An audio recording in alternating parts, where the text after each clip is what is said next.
전쟁포로 치라. 인상을 보니 사람 꽤나 죽인 놈 또 다시 매타자. 나는 서울로 향한 일행 5명과 헤어져 홀로 양덕 방면을 향해 걸었다. 혼자가 되고 보니 허전한 마음에 맞은 매가 더욱 아파왔다. 시오리쯤 걸었을 때 치안대원이 길을 막았다. 이리로 오지 마시오.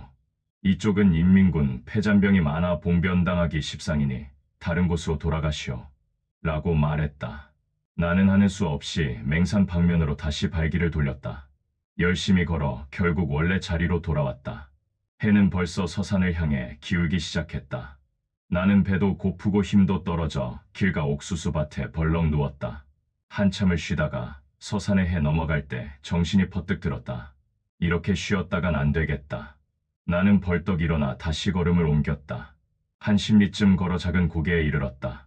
고갯마루에 작은 농가가 있어 들어가니 장정서 너 명이 먼저 와 있었다. 주인 아주머니가 우리에게 한탄을 했다. 아직 사람이 덜 죽었어. 세상에 어쩌면 이런 일이 있어. 하며 흥분했다.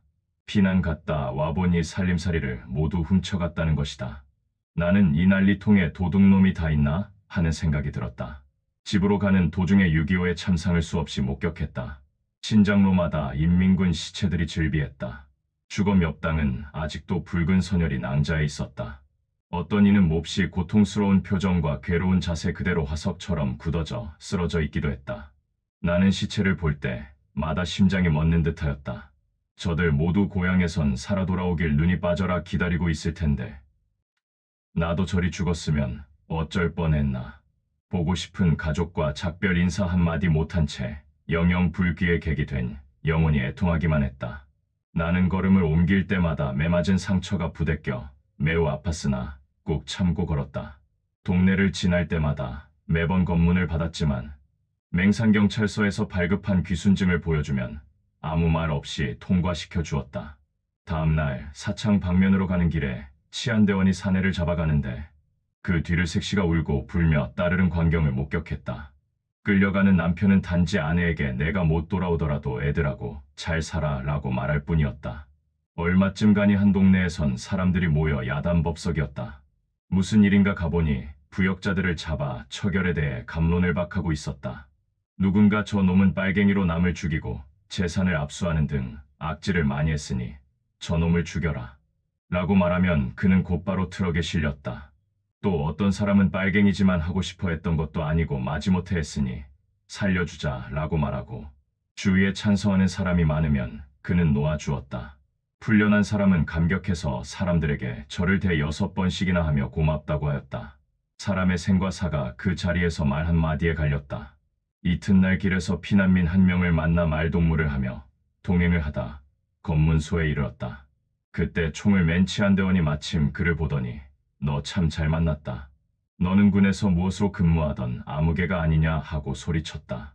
그는 얼굴이 새파랗게 질려 아무 말도 못하고 끌려갔다. 알고 보니 전에 인민군 훈련소에서 조교로 있었다고 했다. 다행히 날 보고는 당신은 그냥 빨리 가시오. 라고 했다. 함께 걷던 그는 죽고 나는 살았다. 우여곡절 끝에 순천 탄광에 도착했다. 순천 탄광은 광복 이후 북한 지역에서 공산정권에 반대하는 정치사상범 수 100명을 강제노동을 시키던 곳으로 알려진 곳이었다. 주변은 산간벽지임에도 불구하고 제법 큰 건물도 보였는데 모두 시커먼 그을림 자국의 흉물스러운 모습이었다. 공습이나 폭격에 탄 것이 아니고 인민군이 후퇴하면서 불을 질렀다고 했다. 게다가 탄광에서 강제노동을 시키던 정치사상범들을 갱 속에 생매장하거나 총살 후 도주했다고 했다. 탄광 주변에는 학살당한 시체들이 즐비했다. 시신더미 사이로는 가족의 주검을 수습하려는 사람들이 썩어가는 시체의 악취에 코를 막고 일일이 신원을 확인하고 있었다. 순천 탄광은 산자와 죽은 자가 뒤섞여 생지옥이 되었다. 나는 순천 탄광 치안본부 앞쪽으로 지나갔다. 마침 20살 남짓 되어 보이는 남자가 언 땅을 삽으로 파내고 있었다. 바로 옆에서는 치안대원이 총을 들고 그를 감시하고 있었다. 핏기 없는 창백한 얼굴의 청년은 힘없이 땅을 팠다. 대략 50cm 정도 팠나 싶었다. 그때 치안대장이 나타났다. 그는 야, 이놈아, 아침부터 지금까지 이것밖에 못 팠어. 내가 들어갈 자리인데 겨우 요만큼 파가지고 묻힐 수 있을 것 같아? 라고 호통을 쳤다. 청년은 아무 말도 못하고 삽을 붙잡고 무릎을 꿇었다. 청년의 눈에 순식간에 눈물이 맺혔다. 치안대장은 뜻밖에도 부드러운 어투로 말했다. 내 부모가 행한 짓을 봐선 너를 죽여도 시원찮지만 내가 무슨 죄가 있겠니? 바른 말만 하면 살려줄 테니 안심해라. 너희 부모가 도망가면서 몇 사람이나 죽이고 갔는지 아니? 라고 은근한 태도로 물었다. 청년은 인민군에 끌려갔다. 살려는 일념으로 도망쳐 집에 왔지만 부모님은 이미 떠나고 없어 전혀 만난 적도 없다고 애절하게 호소했다. 그 말을 들은 치안대장은 고개를 끄덕였다. 그리고는 내 부모님이 양민을 죽이고 달아나서 동네 사람들이 분에 못 이겨 너를 붙잡아 보복하려 하지만 아들인 내가 무슨 죄가 있겠냐고 살려주겠다고 했다. 청년의 얼굴엔 금방 생기가 돌며 살려줘서 고맙다고 치안대장에게 큰 절을 하였다. 나는 순천에서 하루를 쉬고 다시 신성천 방면으로 떠났다. 걸어가면서 논밭에 추수를 하지 않고 오랫동안 방치된 작물들을 보았다. 식량이 귀한 전쟁통에 곡식이 저렇게 말라 비틀어지도록 버려진 것은 필시 주인에게 변고가 생겼기 때문이라는 생각이 들어 마음이 아팠다. 저녁 때 한 농가에서 하룻밤 신세를 졌는데 주인은 고맙게도 내게 신성천 방면을 거쳐 양덕읍으로 가는 지름길이 있다고 알려주었다. 다음 날이 되자 마음이 바쁜 나는 조반도 걸은 채 일찍 길을 떠났다. 산모퉁이를 돌아설 때 먼 발치에서 한국군 한 명이 내게 뭐라고 소리쳤다. 나는 말을 잘 못 알아듣고 계속 앞으로 걸었다. 그는 큰 소리로 외치면서 내게 오라고 손짓했다. 앞에 가자마자 그는 귀 먹었어 하며 갑자기 내 뺨을 힘껏 후려갈겼다. 내가 잘 못 들었다고 답하자 벌써 귀가 먹었냐며 한 대 더 때렸다. 그는 나에게 어디서 어디로 가냐, 무엇하러 가느냐고 꼬치꼬치 캐물었다. 나는 귀순증을 보여주며 인민군에서 탈출해서 집으로 가는 길이라고 대답했다. 그는 증명서를 살펴본 후 가도 된다고 말했다. 귀순증을 돌려달라는 내 말에 그는 그냥 가도 된다며 귀순증을 기어이 주지 않았다. 나는 그 말을 고지 듣고 어쩔 수 없이 빈손으로 검문소를 떠났다.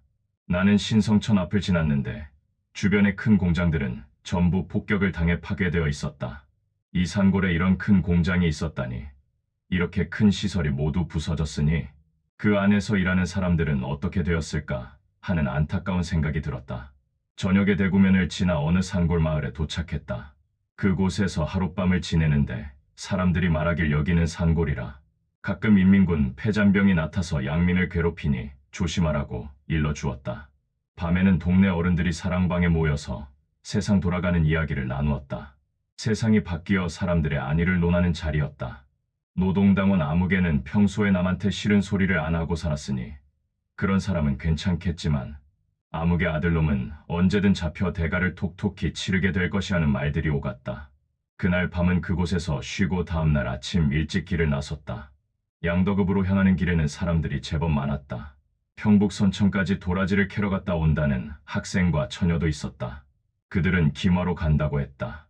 나도 이천으로 가는 길인 만큼 자연스레 함께 걸었다. 일행 중 25살 정도의 아줌마가 애를 업은 채 양손에 보따리를 들고 머리에도 짐을 이고 걷고 있었다. 그녀는 날 보더니 같은 방향이면 보따리를 하나만 들어 달라고 사정하였다. 나는 보따리를 둘 다 받아들었는데 짐이 생각보다 제법 무거웠다. 가면서 여자 얼굴을 슬쩍 보니 보조개가 있는 얼굴이 참으로 고왔다. 나는 이런저런 말을 물어보았지만 여자는 묻는 말에만 대답할 뿐 다른 말은 전혀 하지 않았다. 아침 10시경 우리는 성천서 양덕읍으로 들어가는 큰 신장로에 도착했다.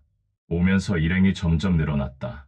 그 중에는 피난 갔다 들어오는 사람, 인민군에 나갔다가 도망쳐서 오는 사람, 광산이나 탄광에 가서 일하다 오는 사람, 남자, 여자 등 7, 80명이 때 무리를 이뤘다. 나도 그들에 끼어 양덕읍으로 들어갔다. 양덕읍은 생각했던 것보다 규모가 컸다. 좋은 건물들이 여기저기 많이 있었는데 폭격으로 파괴된 집들도 군데군데 눈에 띄었다. 검문소에 이르자 총으로 무장을 한 수십 명의 군인이 우리 일행을 세우고 철저히 검문하였다. 군인들은 여자들을 먼저 지나가라고 하였다. 여자들은 위아래를 힐끔 볼 뿐 별로 자세히 살피지도 않고 통과시켰다. 그 후 남자를 검문하였다. 남자도 16살 미만과 55세 이상 되어 보이는 노인들은 그냥 가라고 하였다. 그 후 젊은 남자들은 하나하나 따로 세운 후 아주 엄격하게 조사하였다. 치안대원 한 명이 나를 아래 위로 훑어보더니 너는 여기 있어 라고 했다. 잠시 후 나머지는 모두 다 가도 좋다고 하였다. 날 붙잡은 치안대원은 나에게 어디로 가냐고 물었다. 나는 인민군에서 탈출해 집으로 가는 길이라고 대답했다. 그는 나를 한동안 빤히 쳐다보았다. 이어 너는 신병도 아니고 제법 군대 밥을 먹은 놈 아니냐. 목에 군인증을 맨 자리가 있고 어깨에는 총을 걸머진 자리가 틀에 딱 박혔는데 하면서 내 발을 보자고 하였다. 내 발을 본 그는 간발을 한 발싹의 자리가 아주 오래된 것을 보니 인민군에 끌려간 것이 아니라 지원해 간 고참병이 틀림없군 하고 말했다. 옆에 있던 치안대원도 내 인상을 보니 사람 꽤나 죽인 놈 같다면서 이놈은 본부로 데려가야 한다고 거들었다. 결국 나 혼자만 양덕 치안본부로 잡혀갔다. 나는 끌려가면서 이제 죽었다 하는 생각에 망연자실했다. 양덕읍 치안본부에 가니 많은 사람들이 문초를 받고 있었다. 매를 칠 때마다 아이고, 아이고 하는 비명소리가 들려온다. 수십 명을 앉혀놓고 하나하나 끌고 가서 인정사정 볼 것 없이 매를 후려쳤다. 취조실로 열이 들어가면 두어 명은 끝내 나오지 못했다. 아무리 기다려도 나오지 않는 사람들은 매 맞아 죽거나 처치해버려 라는 말에 바로 처형장으로 끌려간 것이다. 2시간쯤 지나니 내 차례가 되었다. 취조실에서 치안대장이 눈을 부릅뜨며 너는 어떻게 여기에 왔어? 라고 후렴했다. 나는 솔직히 말해서 인민군대에 끌려갔다. 귀순해서 집으로 가는 길인데 아무 잘못도 없이 잡혀왔습니다. 라고 대답했다. 치안대장은 내게 귀순해서부터 대략 이야기해보라고 주문했다. 나는 여기까지 올 때까지 그간의 사정을 간추려 말했다. 내 말이 끝나자 치안대장은 그럼 너는 인민군에 있을 때 몇 사람이나 죽였냐? 하고 물었다. 나는 한 사람도 못 죽였다고 답했다. 그 말 끝에 치안대장은 한 사람도 못 죽였다고? 왜 못 죽였어? 하며 채근했다. 나는 우리는 전투부대가 아니고 후퇴하는 부대여서 전투나 그런 경험이 없기 때문에 한 번도 없었다고 말했다. 치안대장은 그래. 그럼 죽여라. 그랬으면 많이 죽였을 텐데. 라고 다시 되다. 나는 생각지도 않던 질문에 당황하여 아무런 대꾸도 못하고 대답을 머뭇거렸다. 치안대장은 그래. 군대야 죽여라 하면 죽이고 말라고 하면 마는 거지 뭐. 맘대로 할 수 있겠나? 라고 혼자 말을 중얼거렸다. 이어 옆에 부하에게야. 이 자식 데리고 가서 철저히 조사해봐라. 라고 말했다. 나는 옆에 있는 다른 방으로 가서 다시 신문을 받았다. 치안대원은 정색을 하고 너 어젯밤에 사람 많이 죽였지? 라고 다그쳤다. 나는 깜짝 놀라 난 오늘 여기에 와서 어젯밤에 여기에서 벌어진 일은 아무것도 몰라요. 라고 소리쳤다. 그러나 그는 막무가내로 이놈, 거짓말 말고 똑바로 대. 라며 주먹으로 내 얼굴을 마구 때렸다. 옆에 있던 치안대원 하나가 날 가만히 보더니 굵은 물풀에 몽둥이를 내려놓더니 책상 한쪽에 있던 일본도 시나이를 집어들었다.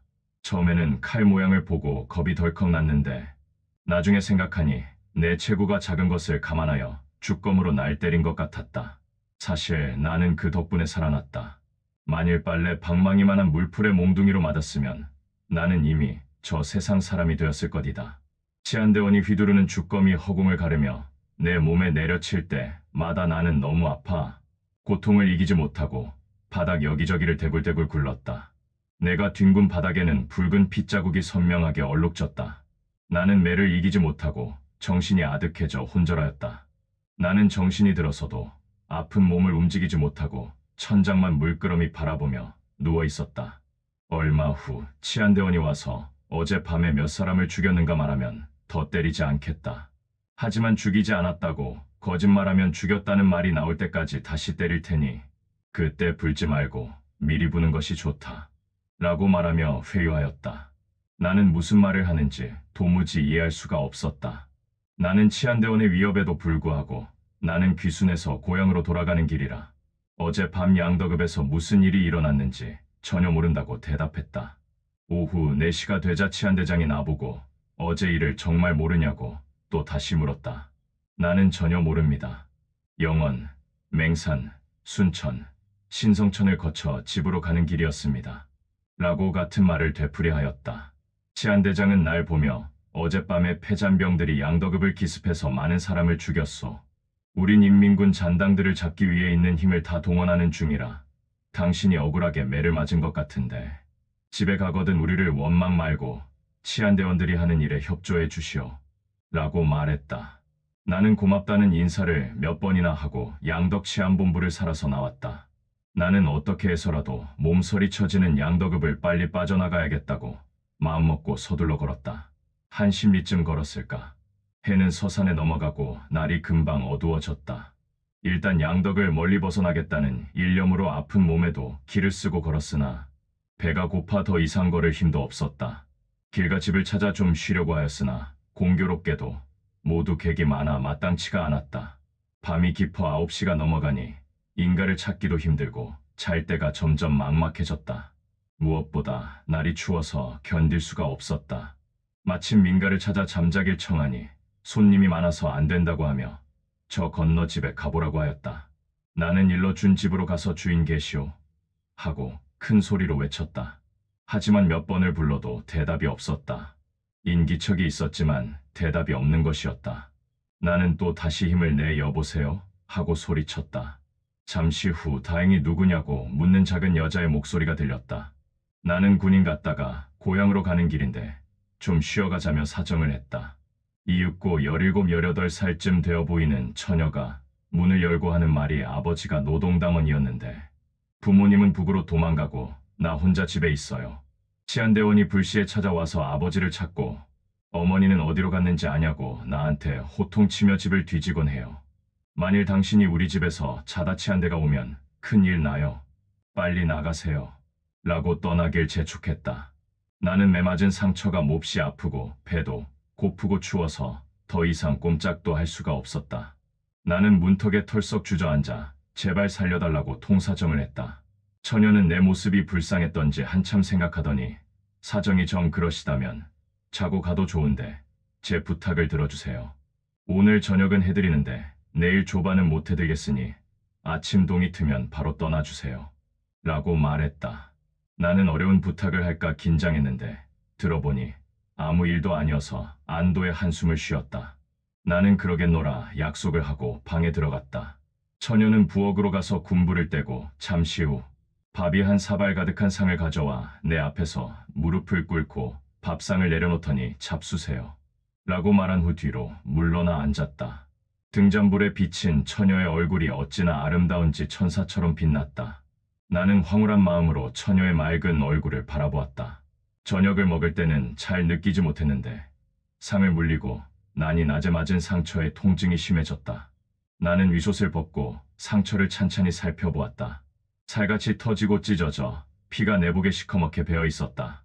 핏자국을 뜯어내려고 손으로 옷을 훔치니 으스러져 말라붙었던 검붉은 살점이 손가락에 묻어나왔다.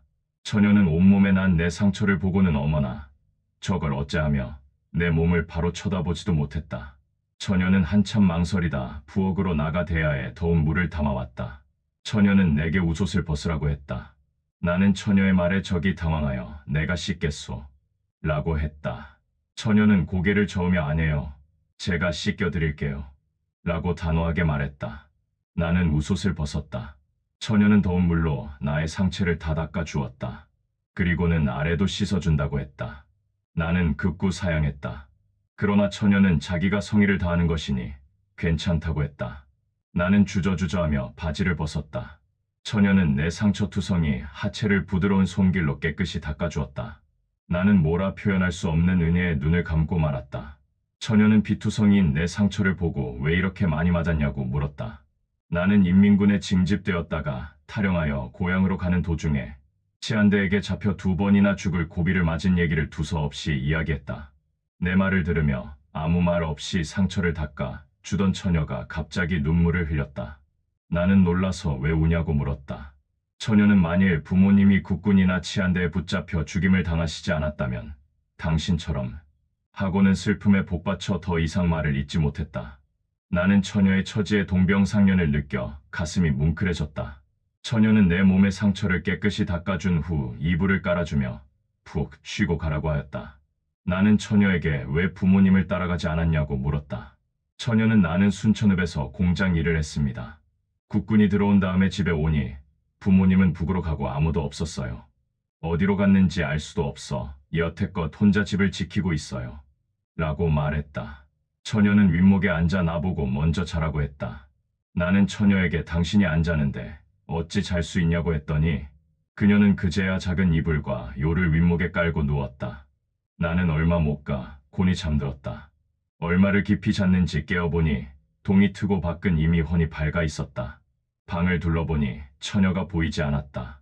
여기저기 찾아보니 처녀는 부엌에서 웅크리고 자고 있었다. 나는 무척이나 미안했다. 처녀가 외간 남자인 나와 한 방에서 잘 수 없어. 추운 부엌에서 쪼그리고 선잠을 자는 모습을 보니 마음이 뭉클해졌다. 나는 처녀에게 신세만 지고 간다고 인사를 하였다. 처녀는 내 말을 반기며 서둘러 가라고 일렀다. 그리고 형여라도 여기서 잔 걸 들키면 둘 다 잡혀가니 누가 묻거든 우리 집에서 잤다는 말을 절대 하지 말라고 신신당부했다. 나는 잘 알았다고 인사를 하고 집을 나섰다. 생전 처음 보는 날 반죽음이 되었다고 동정에 재워주고 정성껏 치료까지 해준 처녀의 마음이 참 고마웠다. 착한 마음씨의 고운 처녀 얼굴이 눈앞에 어른거려 발걸음이 쉽게 떨어지지 않았다. 나는 마음속으로 고향에 가면 처녀한테 신세진 것을 부모님께 말씀드리고 꼭 다시 만나러 와야지 하고 다짐하며 길을 떠났다.